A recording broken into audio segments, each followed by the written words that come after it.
Hello friends, welcome back to my channel SRK drama explain. Friends, ये video मैं लोगों के एंटरटेनमेंट के लिए बनाती हूँ, so please watch full, share, subscribe and like this video.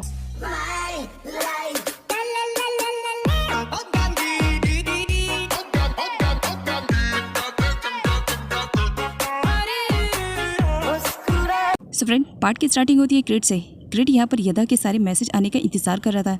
Actually यूँ कहा जाए तो सारे फोटोज़ का आने का इंतजार कर रहा था, लेकिन अभी तक यदा ने सेंड नहीं किया था। उसके अगले सीन में छाया को दिखाया जाता है, जो फुल रेडी शेडी होकर के क्रिट के पास आती है और उसे बताती है कि वो एक बॉय को डेट कर रही है, तो क्या वो उससे मिलने के लिए जा सकती है। जिस पर क्रिट कहता है, तुमने अपना मन बना ही लिया है, तुम रेडी होकर के आई हो तो तुम जा सकती हो। जिस पर छाया क्रिट से कहने लगती है, क्या तुम जानना नहीं चाहोगे कि मैं किसको डेट करना चाह रही हूँ। क्रिट मना करता है, तुमने जिसको किया होगा अच्छा ही बनता होगा। छाया कुछ बोलती उससे पहले क्रिट के फ़ोन की रिंगटोन बज जाती है। तब वो अपना फ़ोन चेक करता है और उसके फेस पे एक बड़ी सी स्माइल आ जाती है जब वो देखता है कि उसके कहने पर यदा ने सारे फ़ोटोज़ को सेंड कर दिया है एंड साथ ही अपने स्विट्ज़रलैंड की वो सारी इन्फॉर्मेशन को सेंड कर दिया है जो कि क्रिट चाहता था, लेकिन उसे फाइल ओपन करने के लिए पासवर्ड की ज़रूरत थी और वो पासवर्ड सिर्फ यदा को ही मालूम है। अगले दिन में यदा को दिखाया जाता है, जब वो अपने डैड को आता हुआ देखती है तो फ़ोन साइड में रखती है और अपने डैड को अटेंड करती है। डैड यहाँ पर बताते हैं कि उन्होंने खेम को ज़रूर परमिशन दे दी है, बट खेम अभी छोटी बच्ची है, यदा उसका ख्याल रखे ताकि वो कंपनी में कोई गड़बड़ ना करने पाए। तब यहाँ पर क्रिट यदा को मैसेज करता है और उसके बाद उसे कॉल करता है ये पूछने के लिए कि तुमने अपनी प्रोफाइल तो सेंड कर दी है, लेकिन उसे ओपन करने के लिए मुझे पासवर्ड की ज़रूरत पड़ेगी, तो पासवर्ड क्या है ये भी बता दो। जिस पर यदा कहती है, ऑफ कोर्स पासवर्ड तुम्हारा निकनेम है जो कि मैंने दिया है। क्रिट स्माइल करने लगता है क्योंकि पासवर्ड डेवल रहता है, जो कि यदा बड़े ही प्यार से क्रिट को बुलाया करती। प्यार से या यूँ गुस्से में, जो भी कहा जाए, डेवल पासवर्ड रहता है। पासवर्ड इंटर करने के बाद क्रिट के सामने यदा की पूरी प्रोफाइल खुल जाती है कि इन सालों में वो स्विट्ज़रलैंड में क्या कर रही थी, उसने क्या किया और क्या नहीं किया, जैसा कि क्रिट जानना चाहता था यदा के बारे में। अब वो यदा के बारे में सब कुछ जान चुका था। टॉम फुल एंग्री मोड में था। वो यदा के पास कॉल करता है और बताता है कि जिस तरह क्रिट ने मेरे साथ गेम खेला, मेरी सिस्टर खेम का यूज़ करके उसने हम लोगों को हर्ट किया, अब मैं सेम वही ट्रिक उस पर भी आजमाने वाला हूँ। मतलब वो भी छाया को हर्ट करने वाला था। यहाँ पर छाया को दिखाया जाता है वो किसी और को नहीं बल्कि टॉम को डेट करने के लिए आई हुई थी, उसके रिक्वेस्ट करने पर उसे एक मौका दे करके। लेकिन यहाँ पर उसे टॉम की सच्चाई के बारे में पता चलता है, तो वो अपने आप को वॉशरूम में लॉक कर लेती है एंड इसके बाद वो क्रिट के पास मैसेज करती है कि उसे हेल्प की ज़रूरत है। यदा टॉम को ऐसा बिल्कुल भी करने नहीं देना चाह रही थी, इसी वजह से उसे कॉल करती है, लेकिन टॉम कॉल रिसीव नहीं करता है। इधर छाया को लगता है कि उसके पास अच्छा मौका है, तो वो वॉशरूम से निकल करके वहाँ से भागने का ट्राई करती है, लेकिन उसे आइडिया नहीं कि बाहर ही उसका टॉम इंतज़ार कर रहा है। टॉम उसे पकड़ लेता है, इतनी आसानी से तुम्हें थोड़ी जाने दूंगा, बहुत टाइम के बाद तो तुम यहाँ पर आई हो।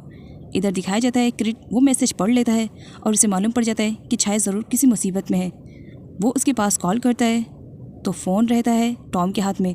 वो कॉल रिसीव तो करता है बट बिना कुछ बोले ही कॉल को कट कर देता है, जिसकी वजह से क्रिट बहुत ही ज़्यादा परेशान हो जाता है छाया के लिए एंड वो उसका लोकेशन ट्रैक करता है और उसके बाद वहाँ पर जाता है। यदा क्रिट को कॉल करके बता देती है कि छाया टॉम के पास है, जिसकी वजह से क्रिट यदा पर भड़क पड़ता है और कहता है आज तो वो टॉम को छोड़ेगा नहीं, और साथ ये भी कहता है कि आ जाना अपने ब्रदर की डेड बॉडी लेने के लिए, क्योंकि आज तो मैं उसे जिंदा छोड़ने वाला नहीं हूँ। उसकी हिम्मत कैसे हुई मेरी सिस्टर छाया को परेशान करने के लिए। यदा उसे समझाती, लेकिन उससे पहले क्रिट गुस्से में कॉल कट कर चुका था। यदा और भी ज़्यादा घबरा जाती है कि पता नहीं ये साइको अब उसके भाई टॉम के साथ क्या करने वाला है। इसी वजह से वो भी फटाफट टॉम का लोकेशन ट्राई करती है एंड वहाँ पर पहुँचने का ट्राई करती है, लेकिन बीच में उसके बॉयफ्रेंड की एंट्री हो जाती है, जो उसे यहाँ पर मनाने के लिए आया हुआ था। वो उसके लिए बुके लेकर आया हुआ था, बट यदा के पास तो टाइम था ही नहीं। इसी वजह से वो फ्लावर्स को फेंक करके वहाँ से चली जाती है। वैन इस मौके का अच्छे से फ़ायदा उठाती है। वो यदा के बॉयफ्रेंड को कहती है, तुम इस तरह यदा में अपना टाइम वेस्ट क्यों कर रहे हो, मैं तुम्हारे लिए कब से इंतज़ार कर रही हूँ। हाँ, अगर तुम चाहो तो तुम मुझे डेट कर सकते हो और मैं तुम्हारी अच्छी गर्लफ्रेंड बनकर दिखा सकती हूँ। इधर वेट को भी टॉम और छाया के बारे में सब कुछ पता चल जाता है। छाया बहुत ही ज़्यादा अपसेट थी। वो टॉम से रिक्वेस्ट करने लगती है कि प्लीज़ मुझे यहाँ से जाने दो। इस पर टॉम मना कर देता है, इतनी आसानी से नहीं। तुम्हारे भाई क्रिट ने मेरी सिस्टर खेम के साथ क्या किया, उसे यूज़ किया और इस तरह हम लोगों को टॉर्चर कर रहा है। आज तुम्हारी टर्म है। उसके बाद वो क्रिट के पास कॉल करता है और उसे धमकी देता है कि वो छाया को छोड़ने वाला नहीं है, वो भी उससे रिवेंज लेगा। छाया उससे रिक्वेस्ट करती है प्लीज़ मुझे जाने दो, बट यहाँ पर टॉम इतना ज़्यादा एंग्री मोड में रहता है कि मानो वो आज डेवल बन ही जाएगा। लेकिन सही टाइम पर क्रिट की एंट्री हो जाती है, जिसकी वजह से अब यहाँ पर क्रिट अच्छी वाली बैंड बजाता है टॉम की, ये कहते हुए कि तुम्हारी हिम्मत भी कैसे हुई मेरी सिस्टर छाया को परेशान करने के लिए, आज तो तुम मेरे हाथों से चाहोगे। अब वो उसे मार रहा होता है, तब वहाँ पर विट और यदा दोनों पहुंच जाते हैं। यहाँ पर विट उसे समझाने की कोशिश करता है कि इस तरह से फाइट ना करें। क्रिट यदा को वार्न करता है कि वो तो टॉम को छोड़ेगा नहीं, जिस पर यदा कहती है तुम्हें अगर टॉम के खिलाफ कंप्लेंट करनी है तो कर सकते हो, लेकिन इसके साथ कोई एक्शन मत लेना। यदा के मुंह से ही टॉम अपने लिए ये सारी बातें सुनता है तो मानो उसे तो करंट लग चुका है। कुछ टाइम के लिए तो उसे समझ में नहीं आ रहा था कि यदा क्या सच में उसकी सिस्टर है। सिस्टर होने के बावजूद भी वो उसके खिलाफ कंप्लेंट करने के लिए कह रही है। छाया रोते हुए मना कर देती है कि उसे टॉम के खिलाफ कोई भी कंप्लेंट नहीं करनी है, बस वो अपने घर पर जाना चाह रही है। क्रिट छाया को वहाँ से लेकर के जाने लगता है, लेकिन बीच में विट आ जाता है जो क्रिट को समझाता है देखा क्या अंजाम हुआ, पास्ट में तुमने खेम का यूज़ किया, देखो और आज टॉम भी वही ट्रिक को यूज़ कर रहा है तुम्हें हर्ट करने के लिए। इस तरह से सिर्फ तुम दोनों एक दूसरे को ही हर्ट करते रहोगे और इसमें लॉस दूसरे लोगों का होगा। क्रिट छाया को लेकर के वहाँ से चला जाता है और ये सब यदा ऊपर से देख रही थी। उसे बहुत ही ज़्यादा बुरा लगता है छाया के लिए। टॉम के आने पर वो उसे एक थप्पड़ जड़ती है। सच में आज मुझे तुम्हें अपना भाई कहते हुए शर्म आ रही है। मैं जानती हूँ तुम अच्छे हो, लेकिन इसका मतलब ये नहीं कि बुरे के साथ तुम भी बुरा बन जाओ। मैं बिल्कुल भी बर्दाश्त नहीं कर पाऊंगी कि तुम इस तरह से बुरे बनो। माना तुम क्रिट का बुरा चाहते हो, लेकिन इसके लिए तुम्हें छाया को इन्वॉल्व करने की ज़रूरत नहीं थी। उसने भी वही किया जो तुमने किया, फिर तुम दोनों में फ़र्क क्या रह गया। ये कहते हुए वो उसे हक कर लेती है तुम मेरे भाई हो, मैं तुम्हें चेंज होता हुआ बिल्कुल भी बर्दाश्त नहीं कर पाऊंगी। प्लीज़ कोई ऐसा काम मत करना जिसकी वजह से मैं हर्ट हो पाऊँ। टॉम की हरकतों की वजह से बेचारी छाया बहुत ही ज़्यादा डिप्रेशन में दिखाई दे रही थी कि उसने टॉम जैसे बंदे पर क्यों ट्रस्ट किया और उसे डेट करने के लिए वो क्यों गई। क्रिट आता है, वो छाया को इतना ज़्यादा अपसेट देखता है तो उसे कहता है तुमने डिनर क्यों नहीं किया, जिस पर छाया कहती है मन नहीं है। तब क्रिट छाया को किचन में लेकर जाता है और उसके लिए सेम उसी तरीके से फूड बनाता है जैसे कि वो उसके लिए हमेशा बनाया करता था जब भी छाया अपसेट या नाराज़ रहती थी उसे मनाने के लिए। इधर वैन अपनी लाइफ को सेटल करना चाह रही थी। उसका मानना था कि एक रिच बॉय से अगर उसकी शादी हो गई उसकी लाइफ सेट हो जाएगी और इसी प्लानिंग के अकॉर्डिंग वो काम कर रही थी। यदा को सामने से आता हुआ देख करके वो उसके बॉयफ्रेंड को किस करती है, जबकि यदा का बॉयफ्रेंड फुल नशे में था। वहाँ पर यदा को देख करके मानो उसका आधा नशा उतर ही जाता है, लेकिन इससे यदा को बिल्कुल भी रत्ती भर भी फर्क पड़ने वाला नहीं था। वो अपने बॉयफ्रेंड को इग्नोर करके वहाँ से चली जाती है। क्रिट छाया को डिनर कराने के बाद उसे उसके रूम में ड्रॉप करता है और उसे सोने के लिए कहता है। छाया डरी हुई थी, इसी वजह से वो क्रिट से रिक्वेस्ट करती है प्लीज़ तुम मुझे छोड़ करके मत जाओ, मुझे बहुत ही ज़्यादा डर लग रहा है। ऐसा लग रहा है तुम्हारे जाने के बाद कहीं कुछ गलत ना हो जाए, जिसकी वजह से क्रिट छाया के पास ही रुक जाता है। और यहाँ पर क्रिट को दिखाया जाता है छाया कभी भी परेशान रहती थी या डिप्रेशन में रहती थी तो क्रिट उसे सुलाने के लिए स्टोरी का यूज़ करता था और आज भी वो इसी मेथड को यूज़ कर रहा था, जिसकी वजह से थोड़ी ही टाइम में छाया सो जाती है। क्रिट सेटिस्फाई फील करता है। अगले सीन में दिखाया जाता है खेम को। खेम बहुत ही ज़्यादा खुश थी। वो मॉर्निंग में जल्दी उठ जाती है क्योंकि उसे कंपनी जो जाना था। यहाँ पर यदा उसे समझाने की कोशिश करती है, लेकिन खेम नहीं मानती है। तब वो उसे रिंग देती है जो कि यदा को क्रिट से मिली थी। यहाँ पर यदा पूछती है कि आखिर वो इस रिंग को कहाँ पर खो दी थी। खेम कुछ भी नहीं बताती है, बस उस रिंग को देखते उसे पास्ट का वो फ्लैशबैक याद आता है जब दो लड़के उसके साथ बदतमीजी कर रहे थे। वो रिंग लेकर के वहाँ से चली जाती है। तब वैन आती है और यदा को कहती है तुम्हारी सिस्टर बहुत ही ज़्यादा लापरवाह है, इस रिंग को मैंने ही क्रिट को दिया था क्योंकि आई थिंक अब खेम के लाइफ में तुम्हारी दी हुई रिंग का कोई भी इम्पोर्टेंस नहीं है। अगले सीन में दिखाया जाता है सारे लोग कंपनी में आ चुके थे, इवन यदा के डैड भी कंपनी में आ चुके थे।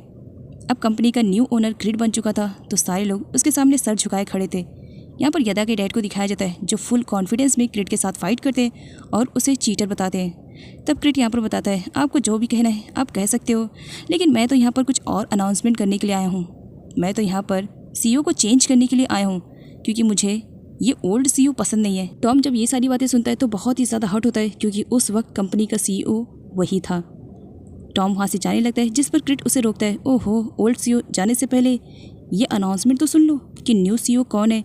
और यदा को देखते हुए वो उसके पास जाता है और अनाउंसमेंट करता है कि अब से कंपनी की न्यू CEO खेम है। खेम का नाम सुनते ही सारे लोग शॉक में हो जाते हैं क्योंकि किसी की भी एक्सपेक्टेशन ये नहीं थी कि क्रिट कहेगा कि खेम कंपनी की न्यू CEO रहेगी। यहाँ पर डैड को दिखाया जाता है जो क्रिट से कहते हैं खेम अभी छोटी बच्ची है, उसे ये सारी सिचुएशन को हैंडल करने नहीं आता है। अगर वो कंपनी की CEO बनेगी तो कंपनी लॉस में चली जाएगी। खेम को बुरा लगता है कि उसके डैड होने के बाद भी वो उसे सपोर्ट नहीं कर रहे हैं और उन्हें ऐसा लग रहा है कि खेम कंपनी के CEO बनने लायक नहीं है। अगले सीन में दिखाया जाता है खेम अपने कैबिन में जाती है जहाँ पर CEO कोई पोस्ट पा करके वो बहुत ही ज़्यादा खुश थी। यदा खेम के पास आती है और खेम को समझाती है कि क्रिट उसका यूज़ करके उसकी फैमिली को उसके थ्रू हर्ट करना चाह रहा है और साथ ही वो क्रिट के बारे में बहुत ही ज़्यादा बुरा भला बोलने लगती है। तब खेम कहती है अगर क्रिट इतना ही ज़्यादा बुरा है तो ये बताओ कल रात तुम मुझसे मिलने के लिए क्यों गई थी। अब यहाँ पर यदा उसे बताने की कोशिश करना चाह रही थी। तब क्रिट उन लोगों की सारी बातें सुन रहा था। वो उन दोनों के बीच में आ जाता है क्रिट खेम से यदा के बारे में कहता है कि एक्चुअली वो मुझसे मिलने के लिए आई थी। यूँ कहा जाए कि वो मुझसे रिक्वेस्ट करने के लिए आई थी कि मैं उसे कंपनी का न्यू CEO बना दूँ। और साथ ही वो उसकी प्रोफाइल भी दिखाता है कि देखो इसने मुझे बताया कि इसकी क्वालिफ़िकेशन कितनी है और ये इतने सालों से क्या कर रही थी क्या नहीं। वो कंपनी के CEO बनना चाह रही थी, लेकिन मुझे यदा में वो क्वालिटी नहीं नज़र आई जो कि तुम में नज़र आई खेम। इसी वजह से तो मैंने कंपनी का न्यू CEO तुम्हें चुना है। और अब तुम्हें शायद पता भी चल गया होगा कि यदा मुझसे क्यों मिलने के लिए आई थी। क्रिट ने बिल्कुल परफेक्ट टाइम पर यदा की सारी प्रोफाइल को दिखा करके खेम के दिल में अब यदा के लिए नफरत पैदा कर दी थी। खेम को काफ़ी बुरा लगता है, इसी वजह से वो यदा की दी हुई रिंग उसे वापस कर देती है। नहीं चाहिए और तुम यहाँ से चली जाओ। यदा जाने से पहले क्रिट पर गुस्सा करती है और उसे डेविल बता करके गुस्से में चली जाती है। यदा अपने केबिन में वापस आती है। क्रिट की वजह से वो बहुत ज़्यादा रोती है कि क्रिट की वजह से उसकी फैमिली के मेंबर अब आपस में ही हेट करने लगे हैं। लेकिन क्रिट को आते हुए देख करके वो अपने आंसुओं को पोंछती है और एक बार फिर से स्ट्रांग बनती है। क्रिट के आने पर यदा उसे कहती है तुम किसी भी कंडीशन में ये चैलेंज नहीं जीत पाओगे। याद रखना तुम डेवल हो, डेवल बनकर ही रहोगे और डेवल कभी भी किसी एंजल से जीतता नहीं है, तो तुम मुझसे हारोगे ज़रूर।